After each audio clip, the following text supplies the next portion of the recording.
Zahvaljujem se svima koji su učestvovali u ovoj aktivnosti i nadam se da će u perspektivi koja je pred nama biti manje bolesti, manje potrebe za volontarizmom na ovakvim mestima, a i kao gradonačelnik, evo i sada sam imao uvid u to koliko je ovo dobro, veliko, važno. Nadam se da će ta aktivnost nastaviti da se dešava i da će biti uvek prepoznata kao nešto plemenito i dobro. Mi smo na ovom projektu imali oko 100 volontera, od kojih je 40 bilo u kliničkom centru, koji su stručno specifični za medicinski sektor. Pored toga imali smo dosta volontera koji su se bavili upravo promocijom smernica Vlade Republike Srbije za suzbijanje COVID-a. Prvi put se tada susrećemo sa takvom infekcijom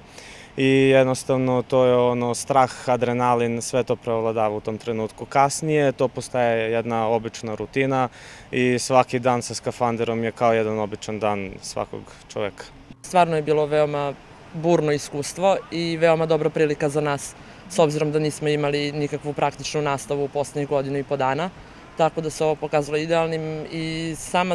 samo to značenje toga da mi možemo nekome da pomognemo i da olakšamo bar lekarima, a ulazak prvi, naravno, to je ono što se pamti, bilo je veoma pod adrenalinom, burno, s obzirom da nikad do sad se nismo susreli sa nečim takvim. Tako da prvo oblačenje skafandera i prvo svlačenje skafandera ćemo zauvek pamtiti, jer